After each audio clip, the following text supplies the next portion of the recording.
Hey, Coach. Seventh SEC series, opening series win of the season. How does that change the complexion of a series when you're able to knock out that first game?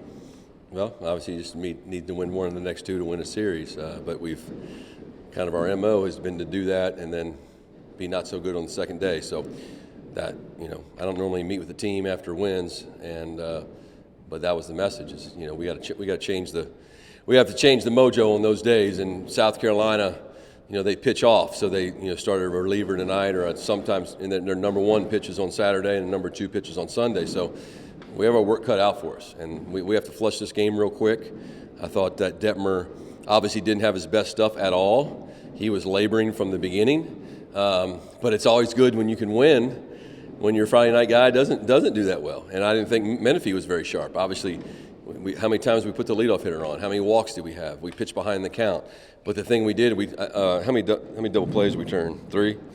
Turned 3 double plays. And made pitches, Moo made some pitches when he needed to make pitches. So, we'll take it. Obviously, offensively, we got to the back end of their bullpen and scored some runs, but it's a setup. That's what I think tonight is. It's a total setup. And so we got to be really ready to play tomorrow, because we're going to face a really good pitcher who's been pitching really well, who's got some attitude, and we're going to have to match him. I know a lot of the power was on display tonight, but something we've talked about, how much of those taking the free bases and the steals and the walks and everything like that is the motor to carry that offense. Yeah, I thought our stolen bases in the inning that we when we went first and second, I thought the double steal was a huge play in the game. It was something we had talked about in the scouting report, something we were planning on doing when that guy came in the game, and our guys executed perfectly, and then we were able to score those runs. So that was a huge part of the game. And again, it's there's different ways to have good team offense.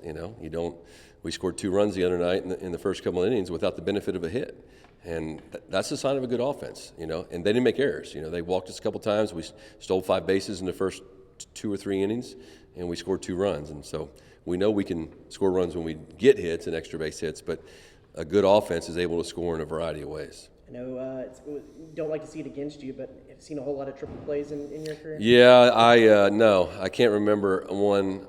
I remember the last one I was a part of on defense, but I can't remember ever being a part of one. And I thought about it when I started the runners there, but you saw what Jack did in his last at bat.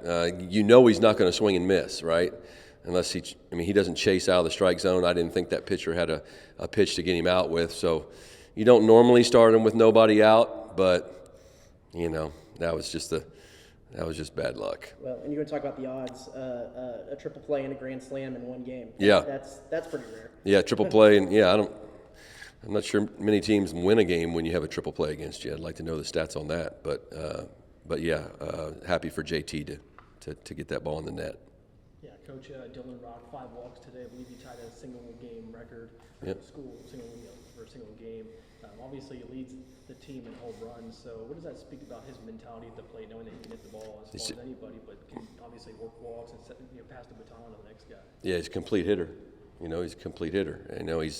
He takes what you give him, and he's not going to overswing. He's not going to get outside of himself. He's not going to get outside the strike zone.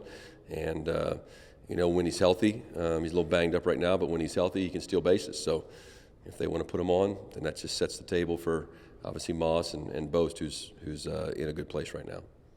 Clyde Harrison back in for the first time since Santa Clara. How good did it feel just to bring him out? Yeah, it was good. It's good. I'm happy for him. It's been hard. A guy that's been a start every game last year, start every game until he got hurt, and then he didn't travel with us until last week at Vanderbilt.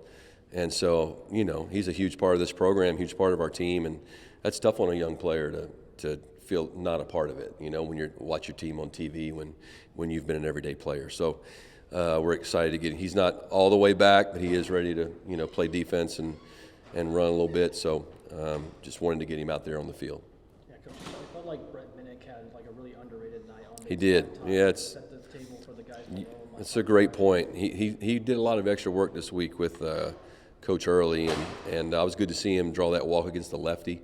Lefties have been tough on him this year, and he laid off some pitches. And as soon as he starts laying off balls out of the strike zone and make him throw you strikes, and he does a nice job of staying on the baseball. He had a couple hits the other way in the middle of the field.